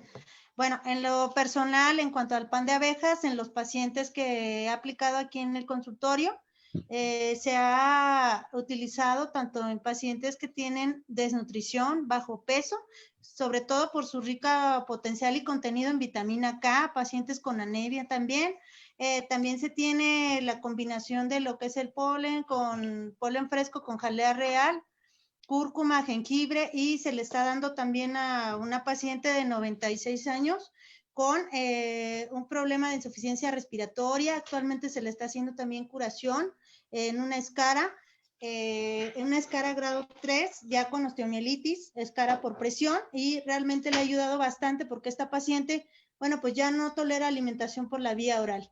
Y entonces en estos casos, en este tipo de pacientes también con problemas de coagulación, con problemas de niveles de plaquetas, pues también sería bastante recomendado. También ni hablar de lo que es el polen de melipona con la miel de melipona en este tipo de pacientes también muy indicado. Por ahí está José Cabrera, también tiene su micrófono calladito. Bienvenido, José Cabrera, experto también en productos de la colmena. ¿Qué nos puedes compartir sobre el polen de flores? Bueno, muchísimas gracias. Buenas noches a todos y a todas, desde el norte hacia el sur, desde el este hasta el oeste. Felicitar a Michael.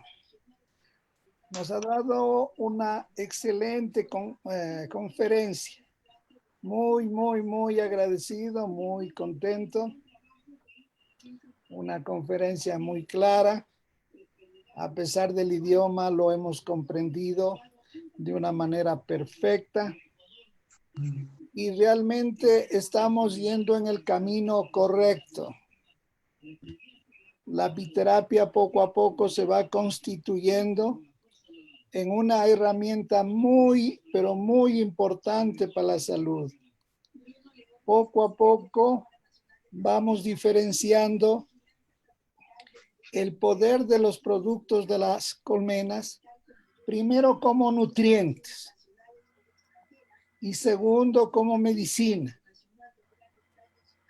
Si los sistemas de salud, los sistemas estatales nos prohíben hacer apiterapia, pues no nos hagamos problema, porque el 90% de los productos de las colmenas nos sirven como nutrientes. Y la pitoxina, que es de uso más delicado, que requiere una especialización, aplicarlo solamente hasta en el último momento. Entonces tenemos dos cosas importantes: los nutrientes y las medicinas, que podemos decir, como es el caso del propóleo y como es el caso de la pitoxina. Son miles los estudios que hay ahora en todos los países, no solamente en los países desarrollados, sino también en los nuestros. Y por eso es que nos da mucho gusto de que intercambiemos estos conocimientos y nos alimentemos de ellos, y poco a poco avancemos en este camino, que es el camino correcto de elegir primero nuestra salud, segundo la salud de la familia, tercero la salud de los pacientes. No compitamos con el sistema alopático. Quedémonos nosotros en la parte de prevención. Esa es una de las funciones más importantes que debemos tener en cuenta. Así como la comida causa enfermedades crónicas, también puede ser la cura más poderosa. Muchas gracias, doctor Michael. Obrigado. Bienvenido a este grupo. Gracias, Jonathan.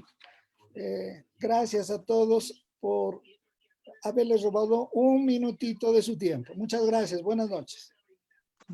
Muchísimas gracias, doctor Michael. En lo personal, tiene bastantes preguntitas de propóleos. La verdad es que en México no hay propóleo azul y es algo sorprendente, sobre todo los propóleos que usted nos muestra dentro de su investigación y sobre los alcances que tiene en las células anticancerígenas. Aquí tiene una pregunta de nuestro colega Marcos Delgadillo. Nos dice que si se puede explicar cómo el propóleo funciona en las células cancerígenas. Si es tan amable. Entendeu? Entendi.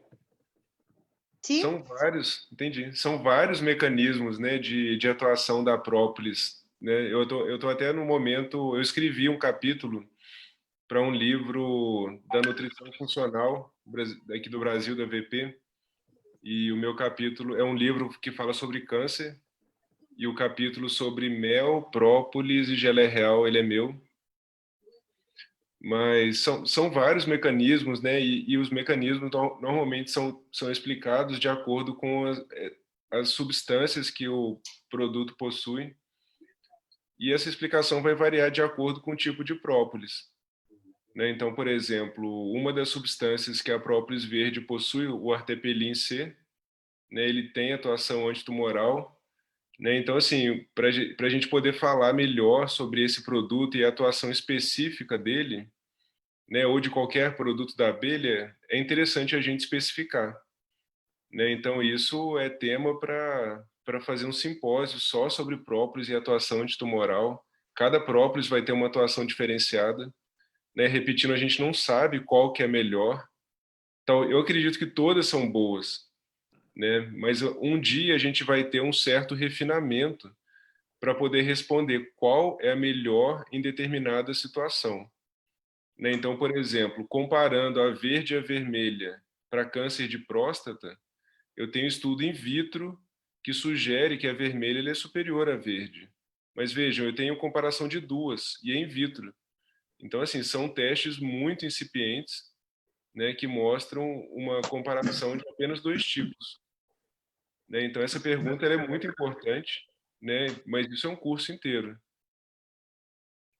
Ok, ¿entiende? Sí, muchas gracias. Bueno, no sé si quedó contestada la pregunta. Creo que Marcos, bueno, todavía está en la sala, pero... Eu tenho uma creo que pergunta. sí, ya. Brasileiro. ¿Alguien más? ¿Qué otra pregunta tiene? Robson, Boa noite, buenas noites a todos. Primeiramente, eu quero agradecer ao Dr. Michael aí, Michael, né, por disponibilizar o tempo dele, né, para trazer esse riquíssimo conhecimento para nós, né, para nos ajudar, vir agregar para nós. Obrigado. E a pergunta é sobre o mel para tratamento de feridas. Queria perguntar se você já indicou para tratamento de úlcera varicosa. E se você já indicou, qual foi o efeito? Se teve resultado positivo? A minha experiência clínica, todos entenderam espanhol? Angélica, ¿entiende la pregunta? A pergunta? Para úlcera varicosa, curación. Sí. Mira, para úlcera varicosa, bueno, por ahí está también la doctora Luciana, ahorita me va a ayudar. Para úlcera varicosa hacemos acá curaciones. Actualmente tenemos un paciente de 53 años, de los más recientes. Despacito, por favor.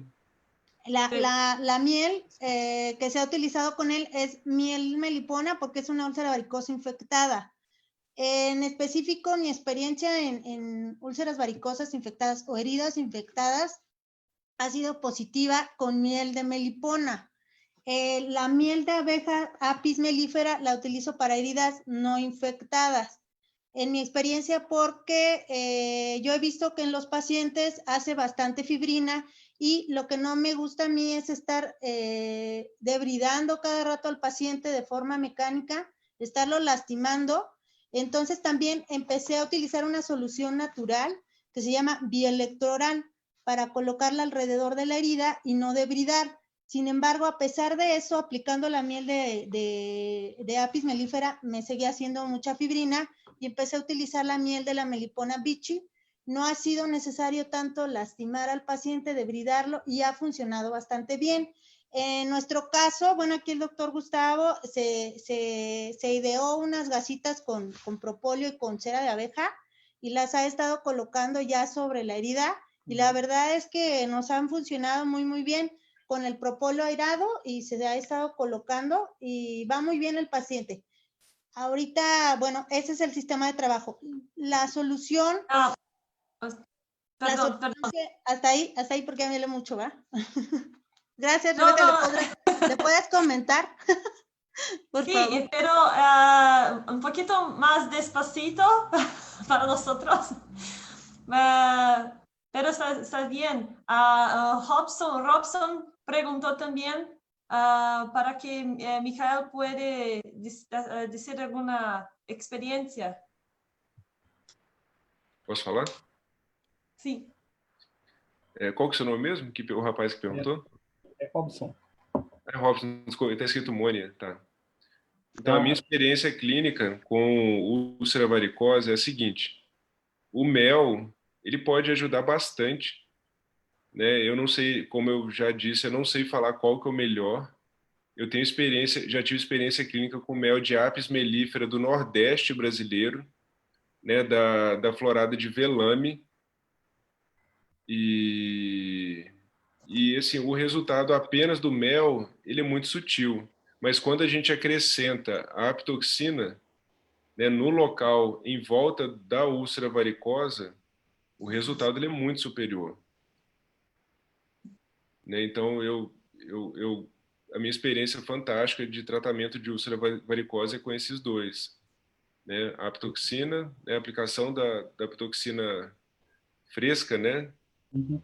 Mais mel de velame, que é uma florada do Nordeste. Ok, excelente. Obrigado.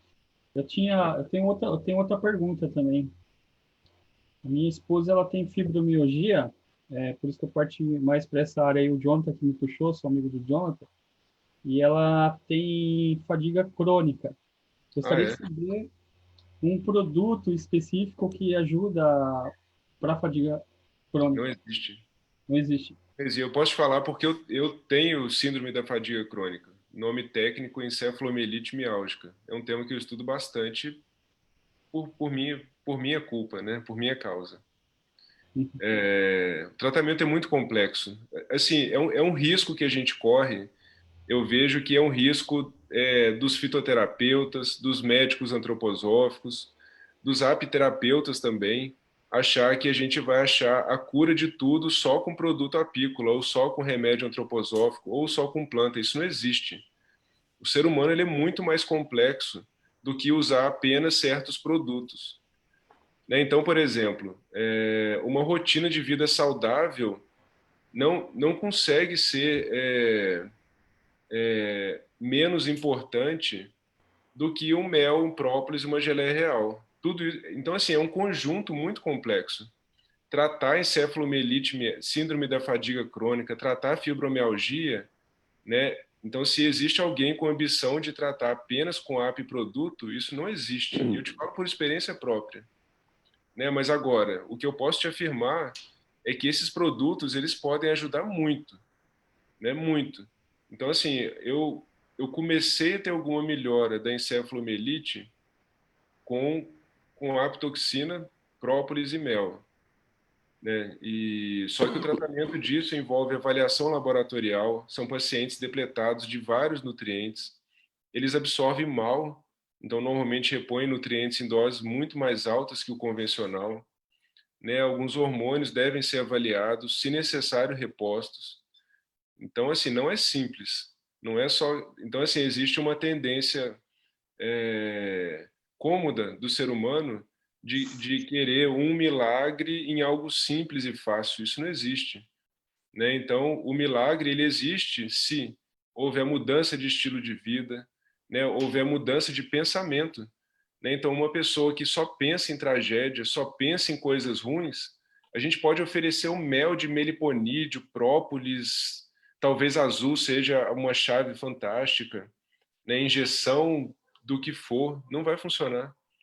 Né? Eu acredito na fé também. Se essa pessoa não tem fé, não tem fé em Deus, ou não tem fé na vida, não tem fé em forças superiores, não tem como.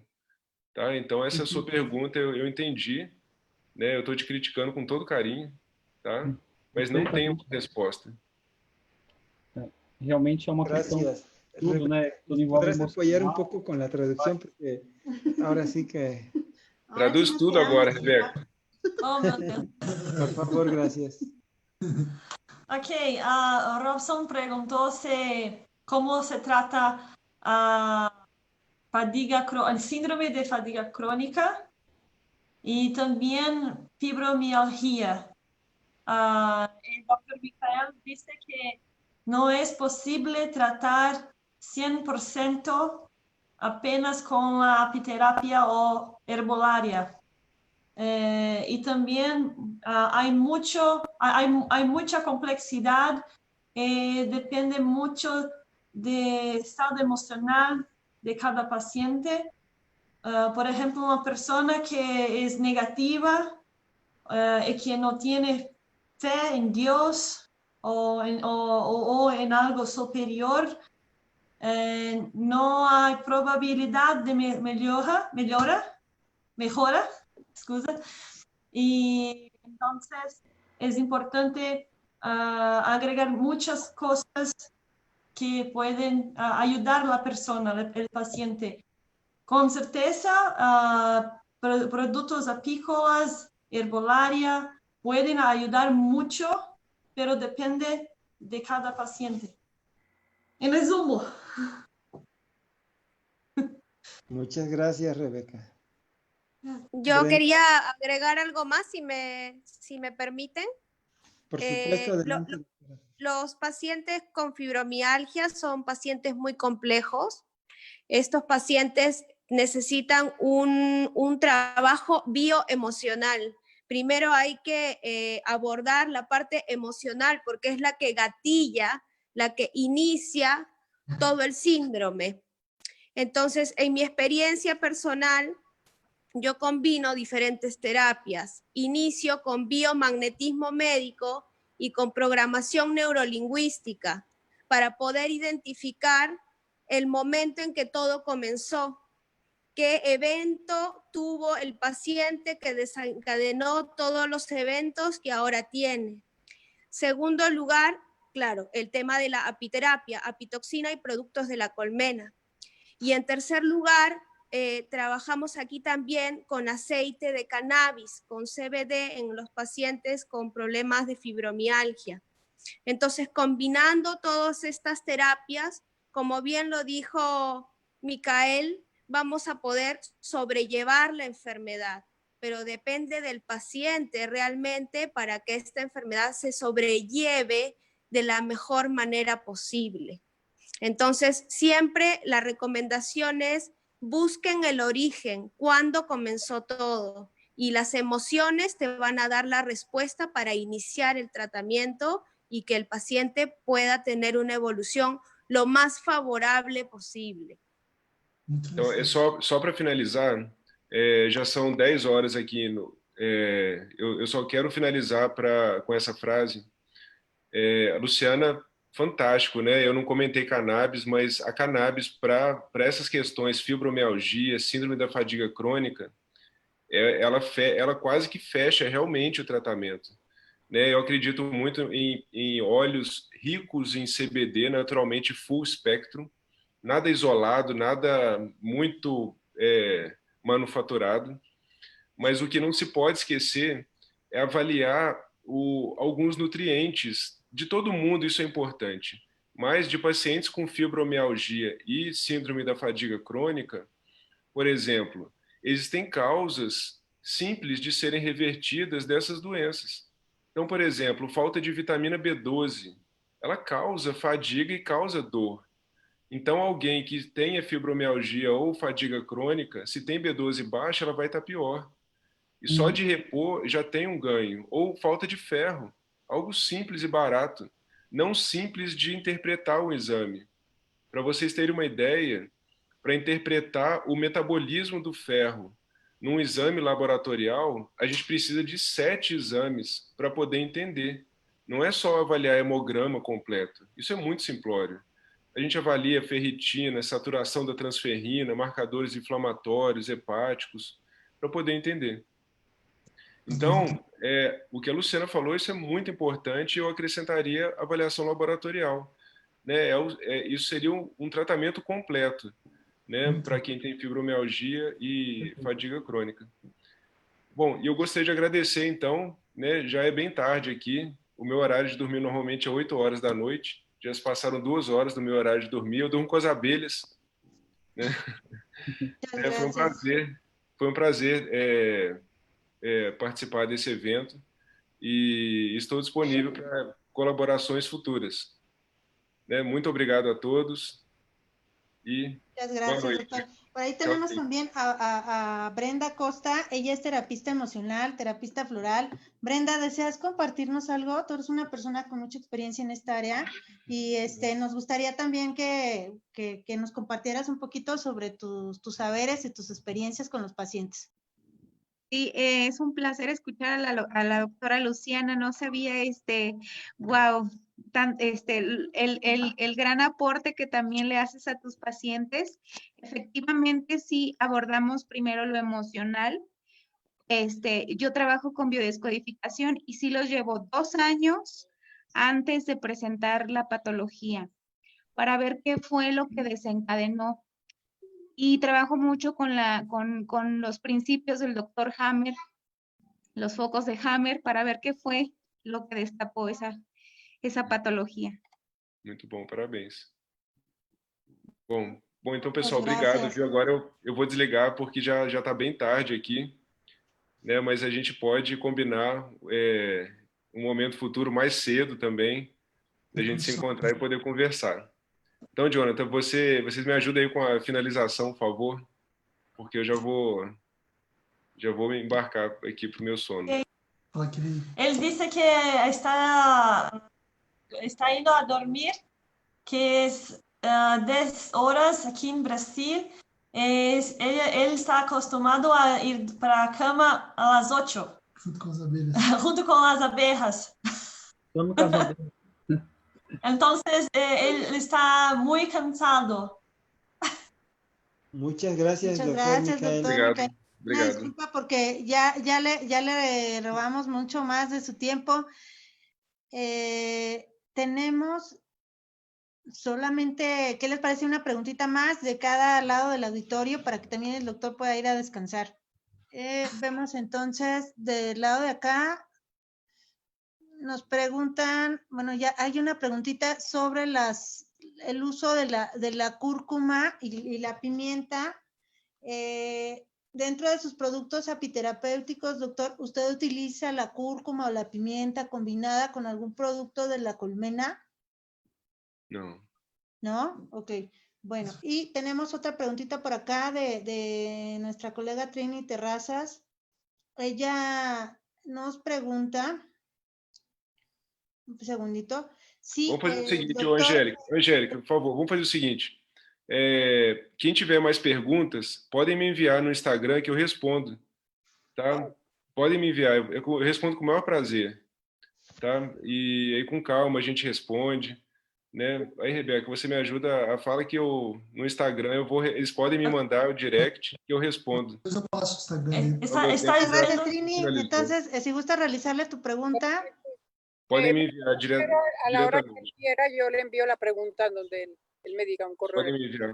Eu respondo com o maior prazer. Está diciendo que pueden mandar, enviar las preguntas o otras preguntas en su Instagram. Ok, perfecto, Ok. ya lo sé. Sí. Ele vai ter o prazer de responder.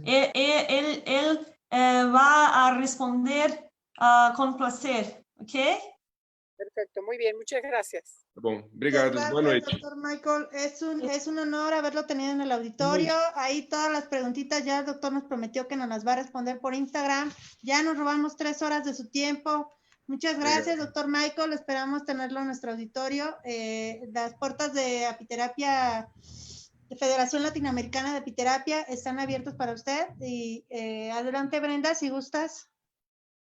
Muchas gracias, doctor Michael, por estar aquí con nosotros en Obrigado. Expo Encuentro. Un placer. Muchas gracias a todo el auditorio. Recuerden mandar sus preguntitas a su Instagram personal y bendiciones infinitas. Obrigado. Tchau. Tchau, Jonathan. Obrigado. Muito obrigado, Micael. Obrigado. Gracias a Muito todos. obrigado mesmo. Gracias. Tchau.